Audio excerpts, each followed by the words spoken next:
Welcome to Slightly Sophisticated Reviews, the series where we look at the slightly sophisticated needs of today's contemporary car buyer.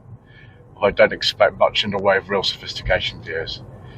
This is a 2021 Toyota Corolla 1.8 hybrid XL. But is it any good? Should you care? Let's find out, shall we?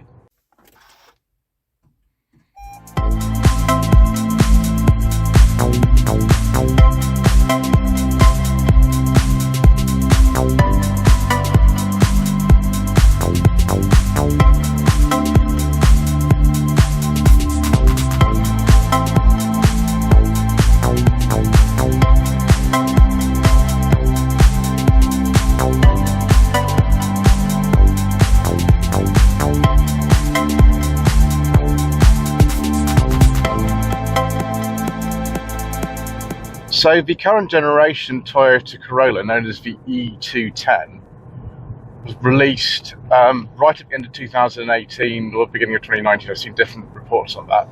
The base engine available in one of these was very briefly a 1.2 with 114 horsepower.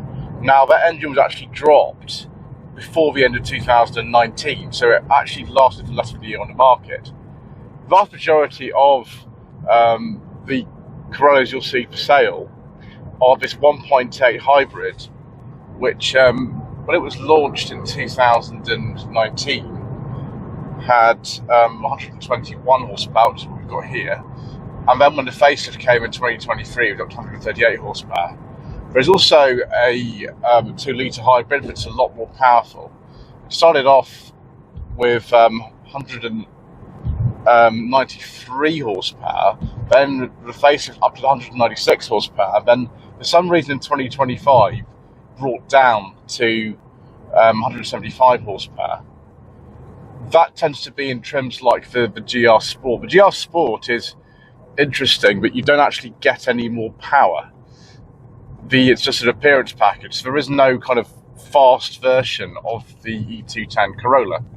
It's very smooth and quiet, and these have very high residual values because most of them are hybrid, which is, a very strong sort of marketing thing at the moment. That's what people seem to want. And the fact is, these cars tend to be very dependable. You can, if you get the car serviced at a Toyota dealership for the entirety of the 10-year extended warranty period, get that included. You don't have to pay any extra. You just keep going to Toyota dealership every year, have it serviced within the manufacturer's requirements, don't miss any servicing, keep under 100,000 miles, and you have a nice package there, which is not something I don't think any other brand includes. So yes, it's all very nice. There's no diesels, and I quite like it, viewers.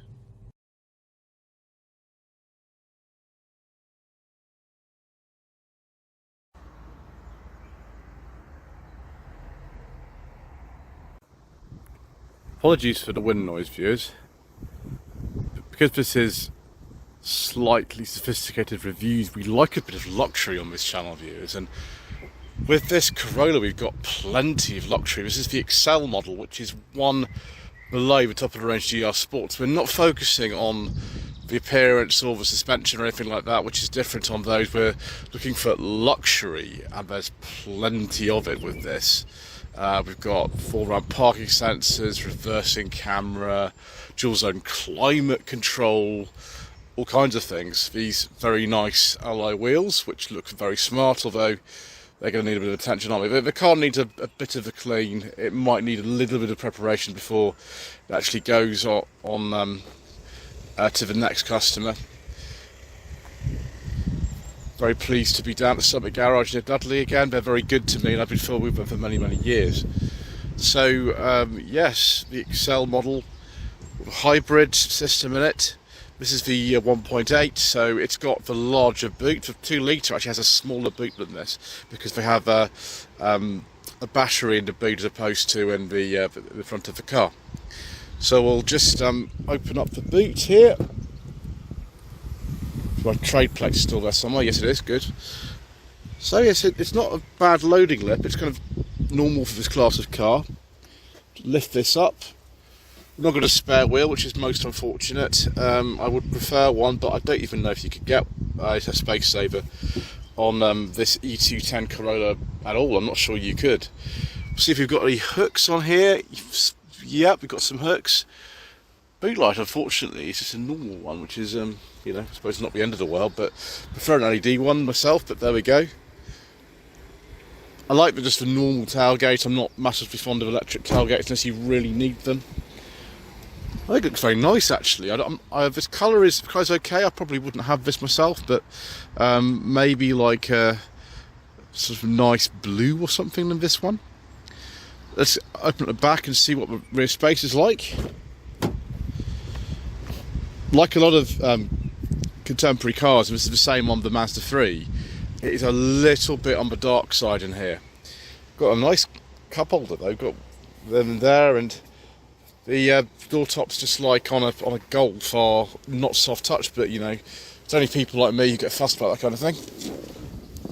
So this is in the same place as my driving position, actually. This seat pretty much, I should just put it further back because of the angle of the backrest, and it's okay actually. We've actually got two map pockets, which is more we can say from Mazda 3.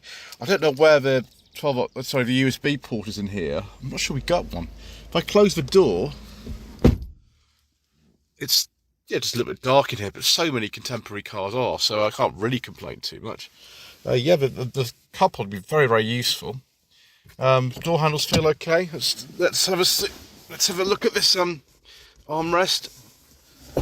Ooh, it's quite a substantial thunk as it comes down.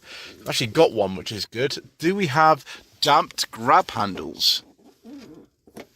Sort of. It's not quite as good as a Mazda 3, but there we go. Yeah, it's okay. These seats are quite big. I don't know if in some of the lower trims the seats are a little bit smaller. Certainly in a GR Sport may be the same, or maybe larger actually. I prefer a sort of a light coloured headlining, but again, it's so common to have these, and in modern cars, the Kia Cerebri got is the same. It's just the way manufacturers do it these days. But yes, certainly plenty of equipment. All the usual things are here. We do have a rear courtesy light as well. Yes, very good. And there's some little vents down there too. Right, let's get in the front, shall we? That's probably going to be a bit lighter than in here.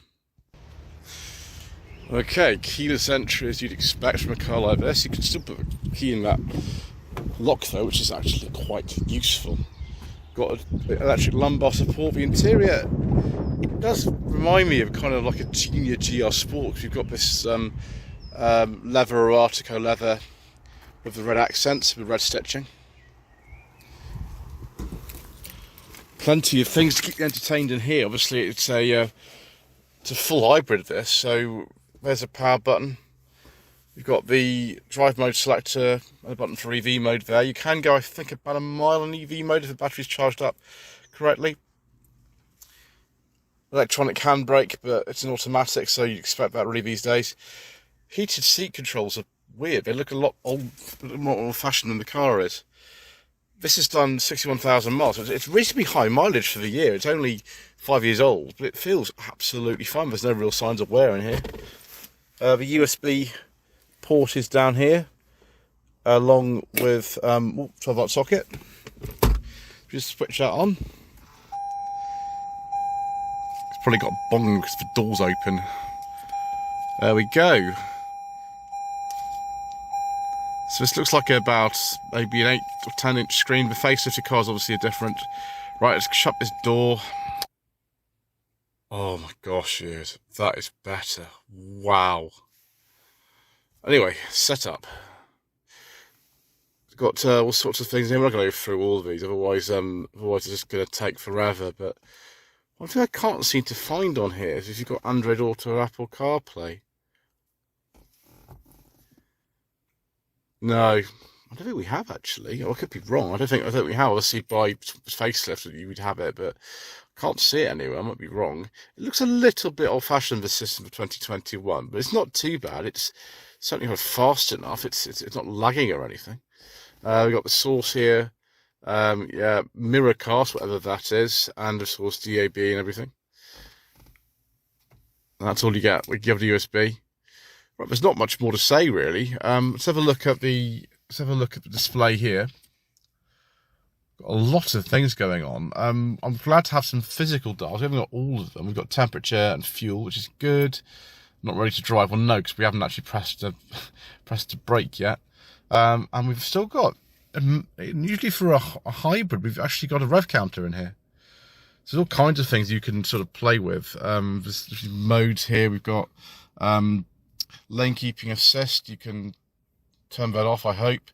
Then cruise control. I think it's radar guided cruise control in this car as well, which is good. So if you press OK, will this actually sort of do anything, or do we have to sort of fiddle around with all sorts of things? Oh, there we go, that's better, right. So there we go, perfect. EV driving mode, EV driving ratio, EV score, average economy, that sort of stuff in there. Yeah, it's fine. We've got a little logo in here for eco, a little logo in there for EV. I mean, I'll probably drive this in EV most of the time for going around town.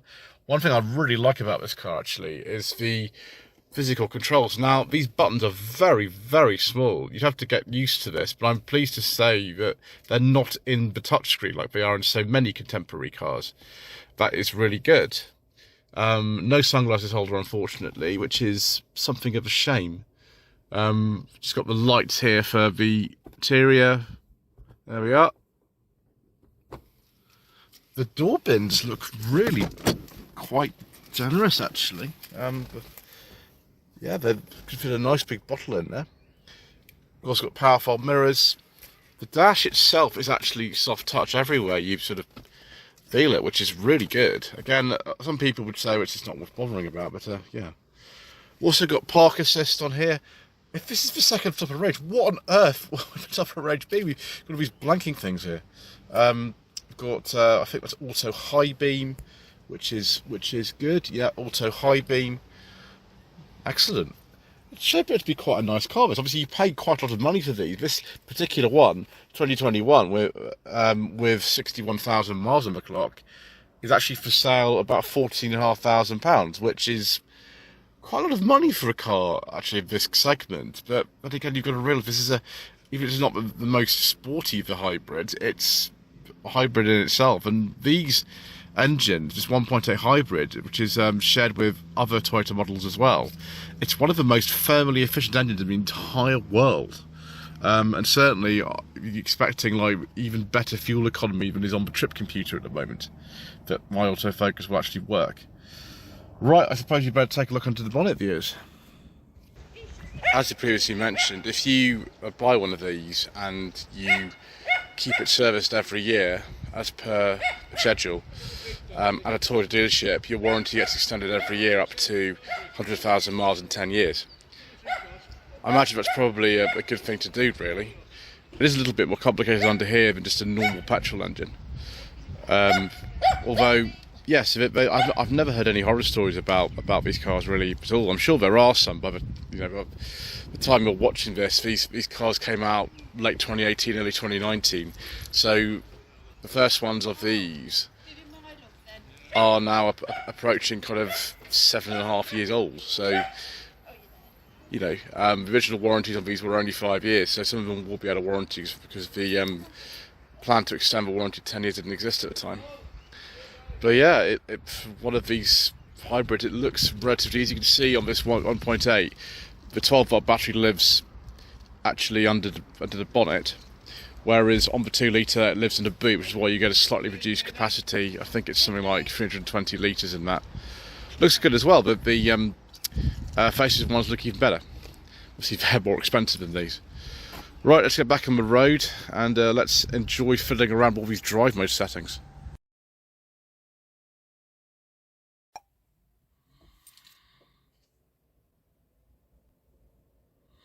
So Toyota say that this version of the Corolla will do 0 to 60 miles an hour in 10.6 seconds. We'll test for that a bit later.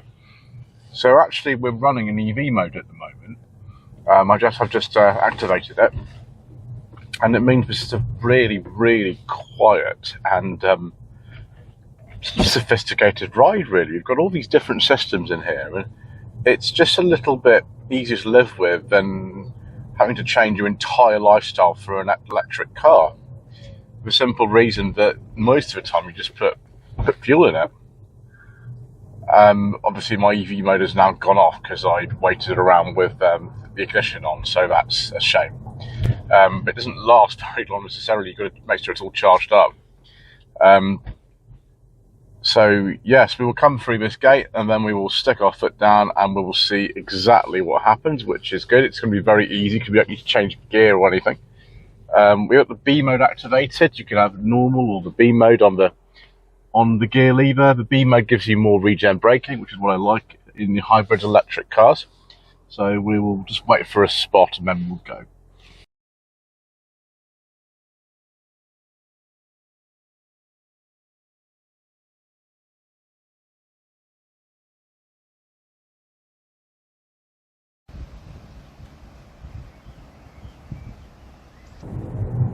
So we're in sport mode, viewers. You can have eco and normal and sport.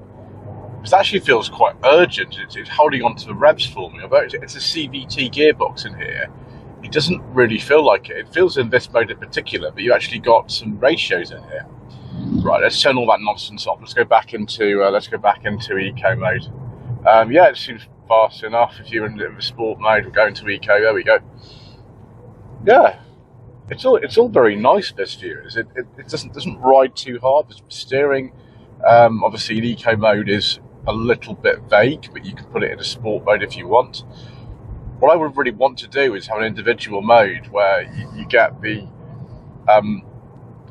sport steering but the eco drivetrain. That would be ideal, but I don't think this is that sort of car where people are really bothered about that most of the time.